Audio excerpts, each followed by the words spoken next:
thanks for joining our show today. I have Mike Webster, Senior VP of Oracle Hospitality, and they have surveyed over 3,500 sports teams across 8 countries. You know how I love this stuff. I can't wait to dive into this research. But clearly, just kind of looking at this at a high level, professional sports teams, probably even college teams, and I know Mike will explain more about this, and the people responsible for concessions are doing it wrong. So, Mike, if you'll just give us a little bit of background on yourself and what you do for Oracle, we'll jump right in right after that. Yeah, sounds great. I have the privilege, Mark, of leading the Oracle Hospitality Business Unit. So we're an organization that really focuses on serving a couple of key communities. We look after a lot of hotels and help you check in and check out.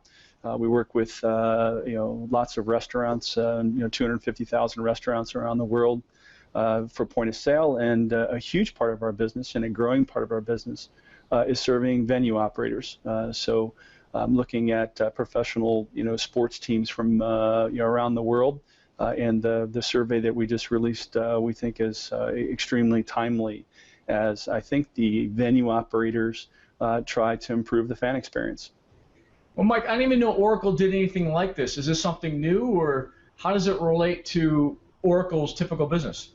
Yeah, so we made an acquisition a few years ago of a company called Micros, who was far and away the world leader in global hospitality. So with that acquisition, we formed a brand new business unit. We've brought some additional Oracle technologies and tools to the portfolio, and are in the process of, again, doing our best to try to serve our customers and help them to deliver, again, a much better fan journey in this case, or a guest journey if I'm in a hotel. Okay, great. I mean, very interesting. I bet you a lot of our viewers, which are primarily marketers, won't know about this, but I think they'd be excited about it. So, Mike, let's dive into the research a little bit. How did you gather the research? I know there's a lot of people that you did survey. What was the methodology, and what were you looking for? What were the benefits of this research for Oracle and everybody else?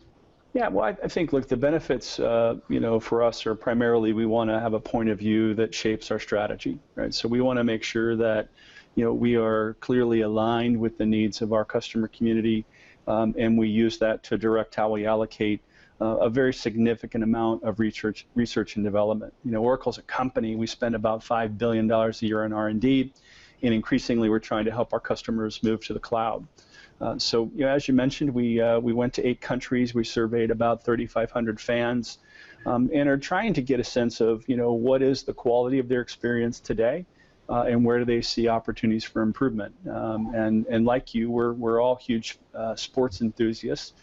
Certainly, Oracle as a company has a number of passions that it pursues, but we're just trying to help understand what our customers need, and then how do we help align our solution set to serve them. Okay, so I want to dive into the stats because some of them are pretty eye-opening. So let me start with the first one, then have you comment on it and get your take on it. So the results came out, in particular, there's a lot of different things that I kind of took out of this, but 3 of them that really stood out, or maybe 4. The first one being more than 40% of sports fans worldwide abandoned concession lines in the past 12 months without making a purchase because of excessive waiting. A, I fall into that camp for sure. B, what can they do about it? Yeah, well, look, I think your experience is fairly typical, and it varies by location. So in the U.S., the average wait time at concessions can be around 30 minutes. Internationally, we think the wait time is, just about half of that. I think the study indicates about 18 minutes is the average. So there's 2 important parts to this this journey. First and foremost, I think with the quality of the in-home experience and what's happening with ticket prices and the convenience of getting to an event, the venues are really working hard to try to get you there.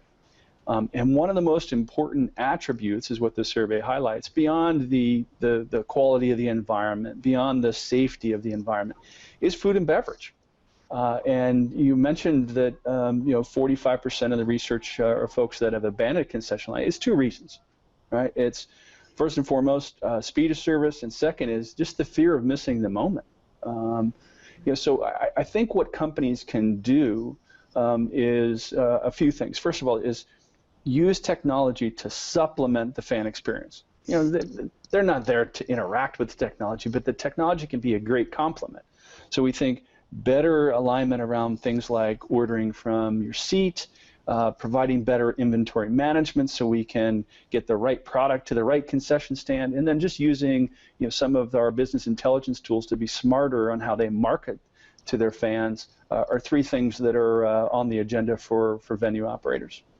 Yeah, Mike, funny enough, I paid my way through college working for the Giants and the 49ers at the stadium, and I was one of the guys in the concession stands, and there was always these long lines, and I'm like, you're standing in a 30-minute line to buy a $7 beer, and back in 1990-something, I'm not going to give the exact time, that was a lot of money. It still is now. It's probably $10 now, but I just could not believe that they were standing in line for that long, and I can only imagine how many people stepped out of line because they didn't want to wait 30 minutes for a beer while missing the game. So it seems to me that I don't know why this problem hasn't been solved yet. It seems like a mystery. We have mobile technology. We even have internet technology where you could, before you get to the game, you could order and pick it up somewhere. Any thoughts on that? Yeah, well, I mean, it's a unique problem, right? There are defined moments within an event that create really a compression, right?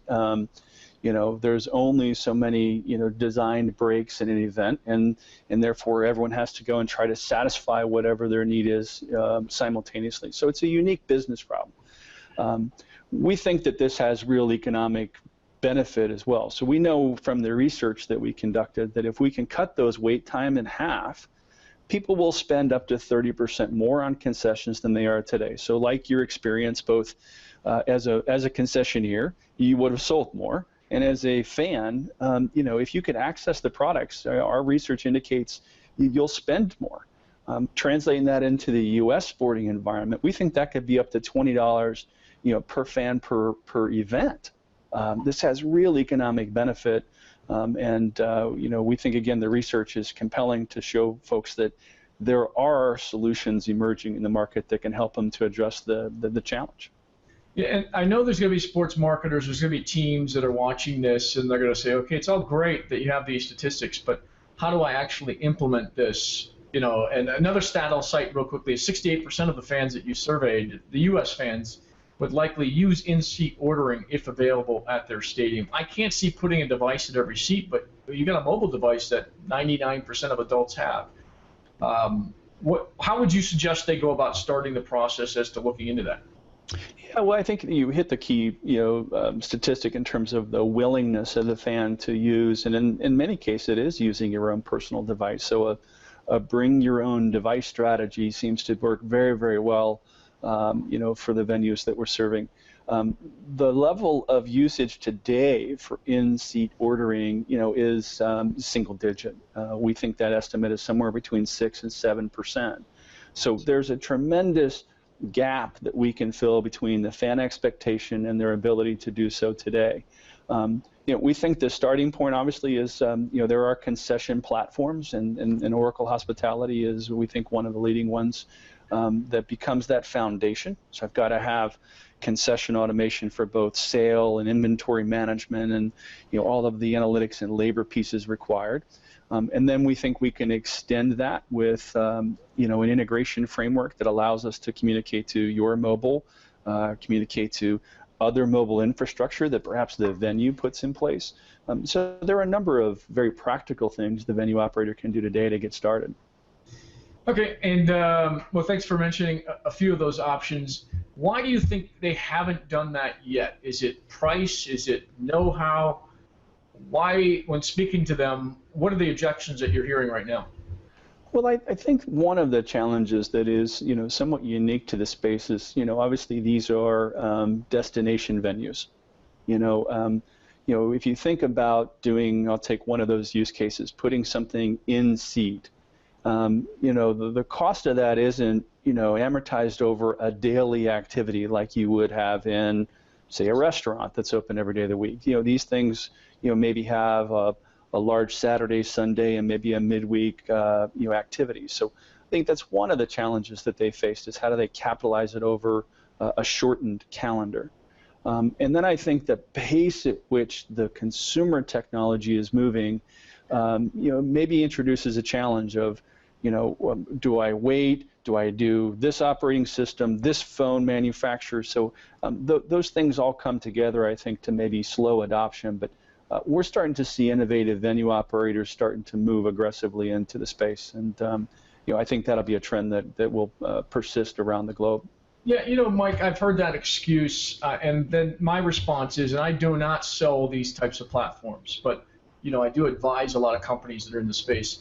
I say, look, it's fine that you only have this, especially professional football teams or college football teams, part of the week, but you have an app that's sitting on their phone the whole rest of the year. Think of the things that you can do in that app that they already have, whether it's notifications, the sky's the limit, right? We've all seen the technology that's available in apps. So, maybe it's not just a concession app, maybe it's just a general purpose app for that particular team or that particular venue.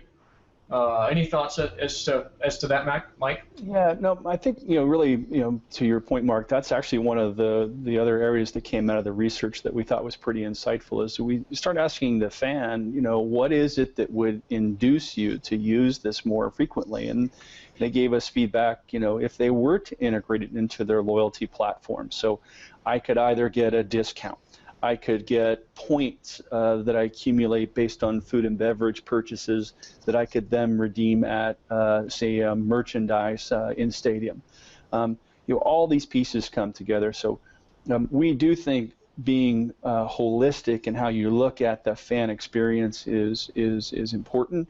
And that's why the research that we've just conducted tries to broaden that to say, it's not just about a technology. It's got to be integrated into a comprehensive strategy on how you serve the fan. Yeah, and I want to dive into the loyalty factor. This is another passion of mine. In the survey, it says that only 27% of U.S. fans and 14% of international fans state they are members of a loyalty rewards program offered by a team or stadium. Seems like this is a big miss, right? Most companies that are out there would love to have a passionate fan base like sports teams have. And I'd say 90% of those companies do a better job with what I call those advocates and bringing them into the fold and having them do things for that organization. Maybe it's not that high. Maybe it's 50%, come to think about it. But every team, almost every team, especially at the college and professional level, have this passionate fan base. And it seems to me if they did create an app that had concessions, ordering, that had a loyalty program that was designed to get the fan to act on behalf of the team, would be a no-brainer. But yet, as your research has shown, only 27% of U.S. fans even claim to be a part of some kind of loyalty program with the team. We think it's an opportunity for venue marketers and certainly for the professional teams themselves around how do they extend their brand reach. Without a doubt, these are our loyalists, and how we best engage them into creating their own personal journey is what we at Oracle are really trying to achieve. We've got, not just tools and technologies that help them while they're at the venue, as we've been talking about this concession automation, but certainly, the full complement of our customer experience cloud, our marketing cloud, and our human capital management cloud that help you manage your employees are all a really important part of how we help them to monetize that huge loyalty opportunity. Okay, there is a great graph that you guys put together. It's a pie chart. I'm going to show it right here. You can see it right here. And I love the survey. I love these types of questions, Mike. And I'm just going to read the whole thing. Please assume that you have control over a budget prepared to be spent on improving the fan experience. And you're asking the fans this. I love this question. At your local venues hosting sport games, what % of the budget would you allocate to improving each of the following? And number one, was quality and variety of food and beverage. Number 2, speed of service. Number 3, in-seat ordering. 4, improved Wi-Fi. And 5, improved video boards. Do you have any thoughts around that? Was that surprising? Was it something that you anticipated? You know, I think it is a bit surprising in that you had a unanimous choice across the 8 markets we served that food and beverage would outrank those other amenities. I think that was a bit of a surprise. And I also think it's a bit of a surprise that, 1, 2, and 3, if this were a medal round, we're all occupied. As we get ready to embrace the spirit of the Olympics ahead of us, I would have thought that some of those other attributes would have meddled, if I can stay with that analogy. So I think we're a bit surprised by it, but I think it's a consistent voice that the fan says that matters, and that their needs aren't necessarily being served today. Was there anything around kids or getting more activities outside the stadium itself that could be brought into it? I'm close to Petco here. And there's a lot of activities that are around it. I kind of find it fun. You can throw a baseball to see how fast you can throw, and I just found out I'm 20 miles per hour slower than I was in college. But some of those things can supplement a game, but I don't see that as one of the responses here. Was that asked, or was that something that came up lower than the number 5? Yeah, we actually didn't ask in the research. So we obviously we focused on an adult audience, and they weren't specific in their responses around either delineating what their journey looks like. And I think that's also an important part of this conversation is, as a fan, it could be very different for me if I'm entertaining corporate clients, if I'm going with friends from college, or if I'm taking my younger family to an event. So the research really didn't focus on that, Mark, but I think we would lump that into the other amenities or kind of extravaganza moments that they are certainly investing in. So am I to read from this particular question that the fans really think the quality is not as good as it should be, and then the variety is not as good as it should be? Is that the number 1 response? Is that what we should read into this, or do you see something else? I think on a literal stance, that's what it says. I actually think if we get down to it, the speed of service is still the big gap. Let's think back on what's happening at modern venues.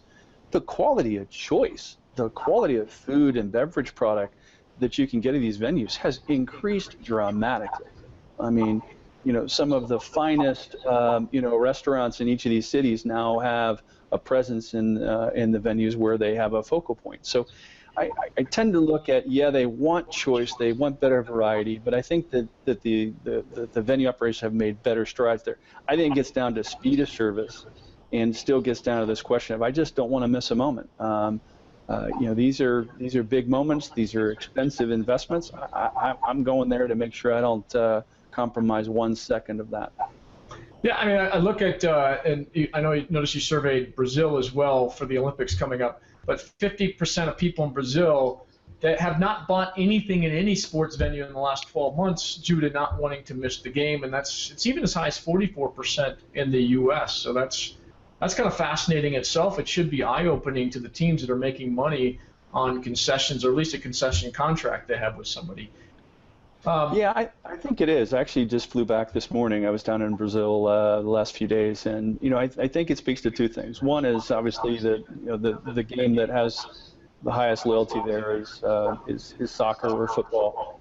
No breaks, right? I got 45-minute halves, and I'm not going to run out. So their compression problem is much worse than an NBA game or an NFL game or any American sports for that matter. But I think it's also interesting. The country has more mobile phones than it has people. Yeah. So we think it's a huge opportunity to leverage technology to better embrace the fan, and we think can drive a bottom line impact to the venues. Okay, fantastic. So I want to move to something I didn't see in the survey, but wondering what your thoughts were. Is there anything that you could speak to directly about, because the hospitality at these stadiums isn't what people want? I'm not saying everybody. I know what the results say. that they're staying home and watching the game on TV instead. I know I fall into that camp. There's other reasons, but I don't think for most stadiums the fan experience is that great. And for me, the fan experience is better at home with a huge, large screen that's there with a surround sound, Dolby surround sound system. How do you speak to that, or what are your thoughts on that? Yeah, I mean, the research that we did actually didn't try to get down to the drivers for you either attending or not attending. That may be a question that we take up in future activities.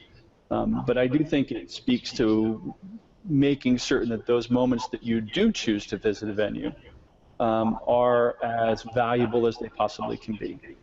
And perhaps re-engaging and having a better experience and not waiting in lines and not missing that magic moment. Perhaps your visits go from the 2 or 3 Giants games you caught a year to perhaps going to 4 or 5. We didn't take that question up specifically, but I think I could draw some relationship between the two. Yeah, it'd be interesting research if you guys do an updated version of this or the next version of this. I know it wasn't right in the wheelhouse, but for me, that a lot of sports teams are in the business of selling tickets, unless you're the Green Bay Packers and you got them sold out for the next 6 years. But a lot of teams, especially in college, high school, they're looking for, they're looking to sell tickets. One last kind of question. This was in the survey around social media. We've all seen the video where people are just watching and playing with their phones at these ballparks while the game's going on, even during exciting moments. So 80% of worldwide fans, or at least the 8 countries you surveyed, use social media while attending games. What opportunities do you see for teams, either to get them off that mobile phone, which good luck, or to kind of supplement their experience on a mobile phone, or at least social media? Yeah, look, I think the broader demographic trends on how today's fans engage and interact, during an event are certainly very different. And I think as the operator, you've got a couple of choices about how you leverage those platforms.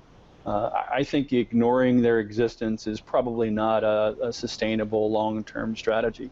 I think the better question is, how do you integrate that into the whole fan experience to make it more engaging? Perhaps it's richer in providing additional statistics, allows you to share your voice at those moments.